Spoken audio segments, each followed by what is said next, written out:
എല്ലാ പിതൃക്കളും വീട്ടിലേക്ക് വരുന്നതാണ്. നമ്മൾ ഇതുവരെ കാണാത്തതായും നമ്മളെല്ലാ പിതൃക്കളും ആ വിഷ്ണുവിൻ്റെ ആ പൂജയിൽ വന്നിരിക്കും.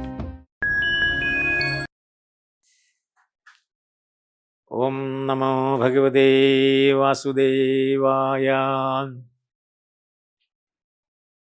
പിതൃക്കൾ എപ്പോഴും നമ്മളെ അനുഗ്രഹിക്കാനാണ് ഇരിക്കുക.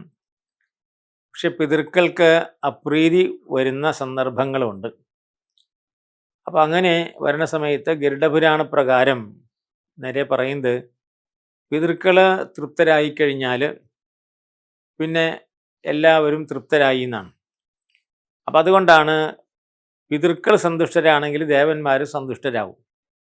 പിതൃക്കൾ സന്തുഷ്ടരല്ലെങ്കിൽ ദേവന്മാർ സന്തുഷ്ടരല്ല എന്നാണ് പറയുന്നത്. കാരണം എന്താണ്? ആദ്യത്തെ ദേവന്മാരായിട്ടാണ് പിതൃക്കളെ പറയുന്നത്. അപ്പോൾ അങ്ങനെയാണ് സങ്കല്പം മതി. അപ്പോൾ അത് കാരണം ദേവന്മാരെ സൃഷ്ടിച്ചിട്ട് വീണ്ടും ബ്രഹ്മദേവൻ സൃഷ്ടിച്ചപ്പോൾ നേരെ ദേവന്മാർ തന്നെയാണ് അവരും, ഇവരും ദേവന്മാർ തന്നെയാണ്. അപ്പോൾ രണ്ടാമത് സൃഷ്ടിച്ച ദേവതാവർഗം, ആദ്യം ദേവതാവർഗത്തെ സൃഷ്ടിച്ചു ബ്രഹ്മദേവൻ. രണ്ടാമത് സൃഷ്ടിച്ച ദേവതാവർഗം സൃഷ്ടിച്ചു കഴിഞ്ഞപ്പോൾ ആദ്യത്തെ ഇന്ദ്രാദി ദേവന്മാർക്കൊക്കെ തന്നെ ഒരു സംശയം വന്നു. സംശയം വേദങ്ങളിലുള്ള സംശയമാണ്. അപ്പോൾ ആ സംശയത്തിന് രണ്ടാമത് സൃഷ്ടിച്ച ആ ദേവതാവർഗമാണ് ഉത്തരം കൊടുത്തത്. അപ്പോൾ ശരി, അപ്പോൾ ഉത്തരം കേട്ട് കഴിഞ്ഞപ്പോൾ ഉത്തരം പറഞ്ഞ കൂട്ടത്തിൽ നേരെ രണ്ടാമത്തെ ദേവന്മാരെന്ത് പറഞ്ഞു? അതങ്ങനെ പറഞ്ഞിട്ട് മനസ്സിലായോ മക്കളെ എന്ന് ചോദിച്ചു എന്നാണ്. മനസ്സിലായോ മക്കളെ എന്ന് ചോദിച്ചപ്പോൾ എന്തായി? നേരെ നേരെ ഈ ദേവന്മാരുടെ പിതൃക്കളായിട്ട് മാറിയെന്നാണ്. അപ്പം അങ്ങനെ അന്നു മുതലാണ് രണ്ടാമത് സൃഷ്ടിച്ച ദേവന്മാരെ പിതൃക്കൾ എന്നുള്ള പേരിൽ അറിയപ്പെടാൻ പിതൃസ്ഥാനങ്ങൾ കൊടുത്തു. അപ്പം അന്ന് മുതൽ പിതൃക്കളെ തൃപ്തിപ്പെടുത്തിയാലേ ദേവന്മാർ സന്തുഷ്ടരാകുള്ളൂ എന്ന സങ്കല്പം വന്നു. അതുകൊണ്ടാണ് പിതൃക്കൾ സന്തുഷ്ടരല്ലെങ്കിൽ ഏത് ദേവകർമ്മം ചെയ്താലും ഒരു കാര്യവും നടക്കില്ല എന്നാണ് പറയുന്നത്. അതാണ് ഗരുഡപുരാണത്തിൽ പറയുന്നത്, പിതൃക്കളെ സന്തോഷിപ്പിക്കണം.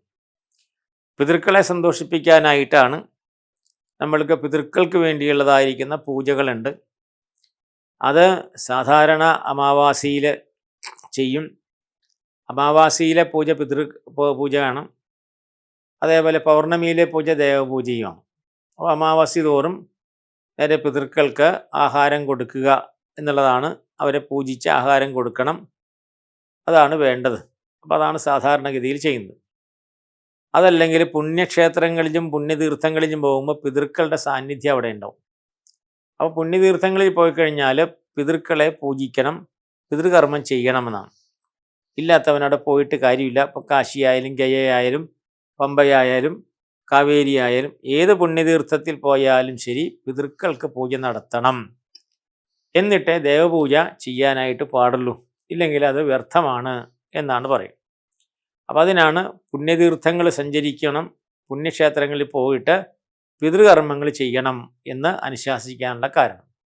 അപ്പോൾ പിതൃക്കൾ സന്തുഷ്ടരാകും, ദേവന്മാർ സന്തുഷ്ടരാകും. പിതൃക്കൾ സന്തുഷ്ടരായി കഴിഞ്ഞാൽ നേരെ എല്ലാ തരത്തിലുള്ള ഐശ്വര്യങ്ങളും നമുക്കുണ്ടാവും, സന്താനങ്ങളുണ്ടാകും, സമൃദ്ധി ഉണ്ടാവും. അതേപോലെ നമുക്ക് മറ്റ് സുഖങ്ങളുണ്ടാവും, കുട്ടികൾക്ക് രോഗം ഇല്ലാതിരിക്കും. അതേപോലെ നമുക്ക് മനസ്സിൻ്റേതായിരിക്കുന്ന പ്രയാസങ്ങളൊക്കെ മാറിക്കിട്ടും. ഇതൊക്കെ പിതൃക്കൾ തരുന്നതാണ്. അപ്പോൾ അതുകൊണ്ട് എപ്പോഴും പിതൃക്കളെ നമ്മളിങ്ങനെ അമാവാസ്യൊക്കെ തോറുന്നല്ല ആരാധിക്കുന്നത് പോലെ തന്നെ, അപ്പോൾ ഏതെങ്കിലും തരത്തിലുള്ളതായിരിക്കുന്ന പിതൃദോഷങ്ങൾ മാറാനായിട്ട് നമുക്ക് സാധിച്ചില്ലെങ്കിൽ, ഇപ്പോൾ അജ്ഞാതാജ്ഞാതങ്ങളായിരിക്കുന്ന പിതൃക്കൾക്ക് വേണ്ടി നമ്മൾ കർമ്മം ചെയ്താലും ആ പിതൃവിനത് കിട്ടിക്കൊള്ളണമെന്നില്ല എന്നാണ്. അവർക്ക് കിട്ടിയെന്നതില്ല. കാരണം നമുക്കറിയില്ല നമ്മുടെ കുലത്തിൽപ്പെട്ടതായിരിക്കുന്ന പിതൃവാണോ എന്നറിയില്ല. അപ്പോൾ അതിനെന്ത് ചെയ്യണം? അതിന് നേരെ വിഷ്ണുവെങ്കിൽ സമർപ്പണം ചെയ്യണം എന്നാണ്. അപ്പോൾ വിഷ്ണുവിൽ സമർപ്പിച്ചു കഴിഞ്ഞാൽ എല്ലാ പിതൃക്കളും സന്തോഷിക്കുന്നതാണ്. എല്ലാ പിതൃക്കൾക്കും നാഥനാണ് വിഷ്ണു ഭഗവാൻ.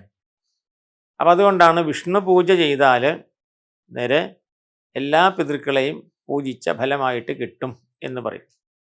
അപ്പം അതുകൊണ്ടാണ് ഒരു വീട് ഉണ്ടാക്കുമ്പോൾ, വീട് വെച്ച് കഴിഞ്ഞാൽ ഒരു വീട്ടിൽ നിർബന്ധമായിട്ട് ചെയ്യേണ്ട 3 പൂജകളാണ്. ഒന്ന് ഗണപതി ഹോമം എന്ന് പറയും. അപ്പോൾ ഗണേശനെ പൂജിക്കുന്ന തടസ്സങ്ങൾ നീങ്ങാനായിട്ടാണ് ഗണേശനെ പൂജിക്കണം. അപ്പോൾ ഗണേശൻ്റെ പൂജ കഴിഞ്ഞാൽ പിന്നീട് വിഷ്ണു പൂജ നടത്തണമെന്നാണ്.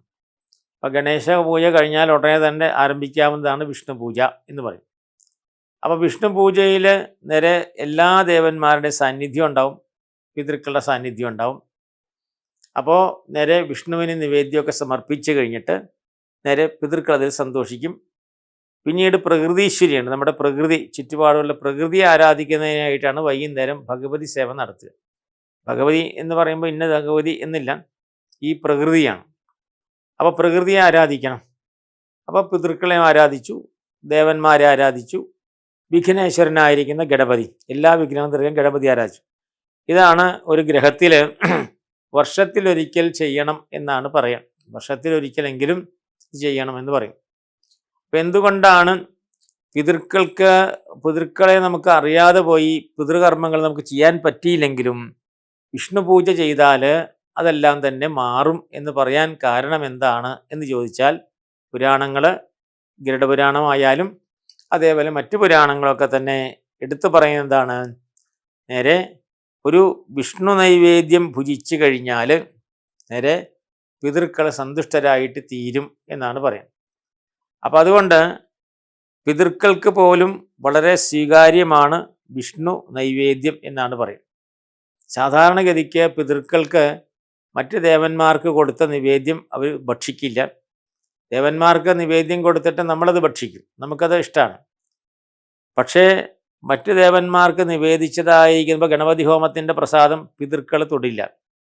അതേപോലെ ഇന്ദ്രാദി ദേവന്മാരുണ്ട്.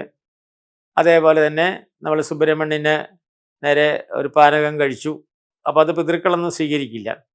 കാരണം അവർക്ക് തന്നെ ഉച്ഛിഷ്ടമാണ്, അതൊക്കെ അത് നേരെ ഉച്ഛിഷ്ട രൂപത്തിലാണ് കണക്കാക്കും.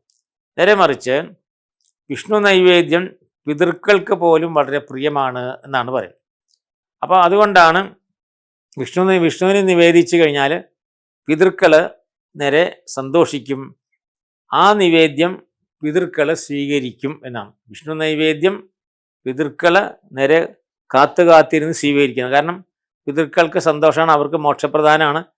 അപ്പോൾ അതുകൊണ്ടാണ് വിഷ്ണു പൂജ നടത്തിയാൽ പിതൃക്കളെല്ലാം അവിടെ വരും, സാന്നിധ്യം ആ ഗ്രഹവുമായിട്ട് ബന്ധപ്പെട്ട എല്ലാ പിതൃക്കളും വരും.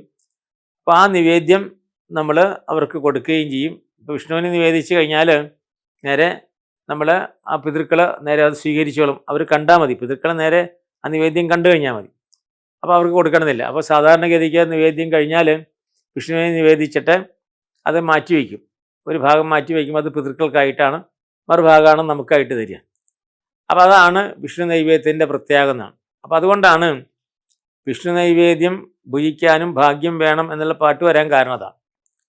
അപ്പോൾ അതുകൊണ്ടാണ് പിതൃക്കൾക്ക് പോലും വിഷ്ണു നൈവേദ്യം വളരെ പ്രിയമാണ്. അതനുസരിച്ചിട്ടാണ് നമ്മുടെ ക്ഷേത്രങ്ങളിലൊക്കെ നമ്മൾ സാധാരണ പിതൃപൂജ ചെയ്യാൻ സാധിക്കാത്ത ആൾക്കാർ, പിതൃകർമ്മങ്ങൾ പൂർത്തിയാക്കാൻ സാധിക്കാത്തവരെന്ത് ചെയ്യും, നേരെ തിടപ്പള്ളി നിവേദ്യം എന്നൊരു സംഗതിയുണ്ട്. നമ്മുടെ കേരളത്തിൽ ക്ഷേത്രത്തിൽ തിടപ്പള്ളി നിവേദ്യം എന്നാണ് പറയാം. തിടപ്പള്ളി നിവേദ്യത്തിൽ എന്താണ്, അത് ദേവീക്ഷേത്രം ആയാലും ശരി, സുബ്രഹ്മണ്യനായാലും ശരി, ശിവനായാലും ശരി, തിടപ്പള്ളി നിവേദ്യത്തിൽ ചെയ്യുന്നത് തിടപ്പള്ളിയിൽ വെച്ചാൽ പാകം ചെയ്യുന്ന സ്ഥലങ്ങൾ ശുദ്ധമായിരിക്കും. അതുകൊണ്ടാണ് തിടപ്പള്ളി എന്ന് പറയുന്നത്. തിടപ്പള്ളി എപ്പോഴും ശുദ്ധമായിരിക്കണം. അവിടെ പത്മമിടുന്ന, അവിടെ പത്മമിട്ടിട്ട് നേരെ വിഷ്ണുവിനെ ആവാഹിക്കും. ആ വിഷ്ണുവിന് നേരെ നിവേദ്യം കൊടുക്കും. അത് നമുക്കങ്ങോട്ട് തരും. അല്ലെങ്കിൽ അവർ തന്നെ ക്ഷേത്രത്തിൻ്റെ ഒരു ഭാഗത്ത്, തെക്ക് ഭാഗത്ത് കൊണ്ടുവയ്ക്കും. അല്ലെങ്കിൽ അത് നമുക്ക് തന്നു കഴിഞ്ഞാൽ ആ തിടപ്പള്ളി നിവേദ്യം നമ്മൾ നമ്മുടെ വീടിൻ്റെ തെക്ക് ഭാഗത്ത് വെച്ചാൽ പിതൃക്കൾ വന്ന് സ്വീകരിച്ചോളുന്നതാണ്. കാരണം അവർക്ക് പ്രിയമാണ്.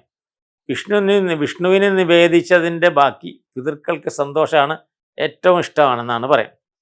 അതാണ് നേരെ അതുകൊണ്ടാണ് തിടപ്പള്ളി നിവേദ്യത്തിൻ്റെ ഭാഗം നേരെ നമ്മൾ കൊടുക്കുമ്പോൾ പിതൃക്കൾ സന്തോഷം. പിതൃപൂജ ചെയ്യാൻ സാധിക്കാത്തവരെന്ത് ചെയ്യണം, നേരെ ഏത് ക്ഷേത്രത്തിലായാലും തിടപ്പള്ളി നിവേദ്യം നടത്തിയാൽ മതി എന്ന് പറയും.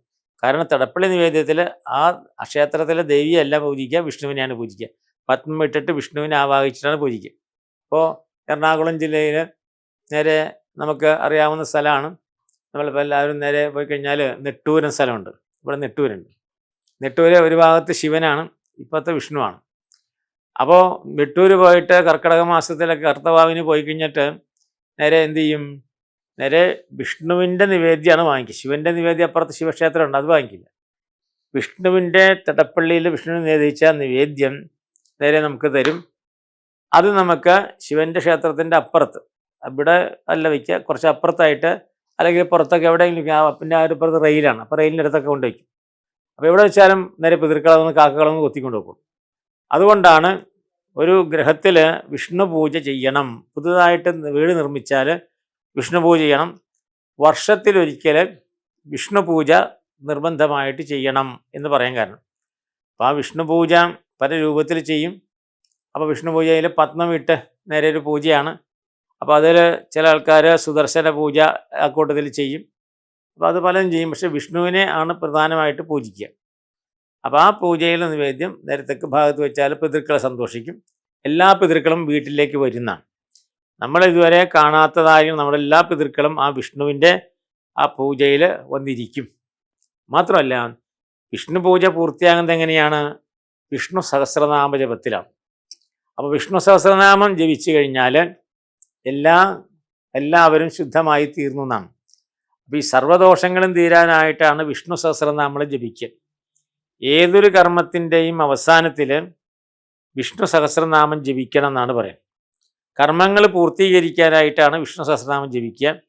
കാരണം ഏത് ഒരു കർമ്മത്തിൽ തെറ്റ് പറ്റിക്കഴിഞ്ഞാലും ആ തെറ്റിനെ ഇല്ലാതാക്കുന്നത് ഈ വിഷ്ണുവിൻ്റെ സഹസ്രനാമത്തിൽ കൂടിയിട്ടാണ് ചെയ്യുന്നത്. അപ്പം അതുകൊണ്ടാണ് നേരെ ഈ ഭാഗവതത്തിൽ പുരാണത്തിൽ നേരെ വാമനാവതാര കാലത്ത് നേരെ വാമനമൂർത്തി മഹാബലിയെ നേരെ സുതലത്തിലേക്ക് അയച്ചു കഴിഞ്ഞിട്ട് ശുക്രാചാര്യനോട് പറഞ്ഞു, മഹാബലി ഒരു പൂജ നടത്തിക്കൊണ്ടിരിക്കുമായിരുന്നു, ആ പൂജ പൂർത്തിയായില്ല എന്നാണ്. പൂജ പൂർത്തിയായില്ല. പൂജയുടെ അവസാനത്തിൻ്റെ തലേ ദിവസം വന്നിട്ടാണ്, ആ തലേ ദിവസത്തെ അതിനിടയ്ക്ക് വെച്ചിട്ടാണ് മഹാബലിയെ കൊണ്ടുപോകുന്നത്. അപ്പോൾ അതുകൊണ്ട് പൂജ പൂർത്തിയായില്ല. അപ്പോൾ അതിന് പറയാൻ എന്താണ്, പൂജയ്ക്ക് ഛിദ്രം വന്നു എന്നാണ് പറയാം. അപ്പോൾ പൂജയ്ക്ക് ഛിദ്രം അല്ലെങ്കിൽ യജ്ഞഛിദ്രം എന്ന് പറയും. യജ്ഞഛിദ്രം വരാതിരിക്കാനായിട്ട് പൂജ പൂർത്തിയായിക്കോളും, മഹാബലി നോക്കേണ്ട ആവശ്യമില്ല എന്ന് ഭഗവാൻ ശുക്രാചാര്യനോട് പറഞ്ഞു. അപ്പോൾ ശുക്രാചാര്യൻ നേരെ ഭഗവാനോട് പറഞ്ഞെന്താണ്, ഭഗവാനെ നേരെ അപ്പോൾ സർവം കരോതി നിശ്ചിദ്രം നാമസങ്കീർത്തനം തവ എന്നാണ്. സർവം കരോതി നിശ്ചിദ്രം നാമസങ്കീർത്തനം തവ, അങ്ങയുടെ നാമം ജപിച്ചാൽ എല്ലാ ഛിദ്രങ്ങളും തീരും എന്നാണ്. പിന്നെ ഇവിടെ ഭഗവാന്റെ രൂപം തന്നെയുണ്ട്, നാമം മാത്രമല്ല രൂപമുണ്ട്. അതുകൊണ്ട് അതിൽ വ്യത്യാസം, പക്ഷേ ഭഗവാൻ പറഞ്ഞതുകൊണ്ട് ചെയ്യാമെന്ന് പറഞ്ഞിട്ട് പൂജ പൂർത്തിയാക്കി. അപ്പോൾ അതാണ് ഭഗവാന്റെ നാമം ജപിച്ചു കഴിഞ്ഞാൽ എല്ലാ ഛിദ്രങ്ങളും മാറും, എല്ലാ ദോഷങ്ങളും മാറും, എല്ലാ പിതൃക്കളും സന്തുഷ്ടരാകുന്നതാണ്. അതുകൊണ്ടാണ് വിഷ്ണു പൂജയുടെ അവസാനത്തിൽ, അപ്പോൾ സഹസ്രനാമം ചൊല്ലാൻ പറ്റിയില്ലെങ്കിലും നാരായണ നാമം ജപിക്കണം എന്നാണ് പറയുന്നത്. അതാണ് സർവം കരോ നിശ്ചയം നാമസങ്കീർത്തനം. ഭഗവാന്റെ നാമങ്ങളെ കീർത്തിച്ചു കഴിഞ്ഞാൽ എല്ലാ ദോഷങ്ങളും തീരും. അതുകൊണ്ടാണ് ഗ്രഹങ്ങളിൽ വിഷ്ണു പൂജ നടത്തി സമർപ്പിക്കുമ്പോൾ നേരെ സഹസ്രനാമത്തോടുകൂടി സമർപ്പിക്കണം എന്ന് പറയാൻ കാരണം, അപ്പോൾ എല്ലാ പിതൃക്കളും സന്തുഷ്ടരായിട്ട് തീരും. അപ്പോൾ അതാണ് നേരെ പറയുക. പിന്നെ പ്രകൃതീശ്വരിയാണ് ദേവി, ആ ദേവിയെ നമ്മൾ ആരാധിക്കണം. പ്രകൃതിയാണ് ദേവി, ആ ദേവിയെ ആരാധിക്കുന്നതാണ്. അപ്പോൾ നേരെ കാറ്റ്, കൊടുങ്കാറ്റ്, മഴ, വെള്ളപ്പൊക്കം ഇതൊക്കെ ഇല്ലാതിരിക്കാൻ വേണ്ടിയിട്ടാണ് ഈ ഭഗവതി സേവ നമ്മൾ നടത്തുക. അതല്ലാതെ ഒരു പ്രത്യേക ദേവിയല്ല അതിൽ, ഭദ്രകാളിയോ അങ്ങനെയൊന്നുമില്ല, പ്രകൃതീശ്വരിയാണ്. അപ്പോൾ ആ വീടിനെ മറ്റ് പ്രകൃതി ദോഷങ്ങളിൽ നിന്ന് ഇടിമിന്നൽ അതേപോലെയുള്ളതായിരിക്കുന്ന അഗ്നിബാധ ഇതൊക്കെ തീർക്കാനാണ് ദേവി ആരാധിക്കുന്നത്. അപ്പോൾ 3 പൂജകളാണ് ഗ്രഹത്തിൽ വേണ്ടത്: ഗണപതി പൂജ, ഗണപതി ഹോമം, വിഷ്ണു പൂജ, പിന്നെ ഭഗവതി സേവ അല്ലെങ്കിൽ ഭഗവതി പൂജ. അതാണ് വീടിനെ വീടാക്കി തീർക്കുന്നത് എന്നാണ് നമ്മുടെ പുരാണങ്ങൾ എടുത്ത് പറയുന്ന കാര്യം.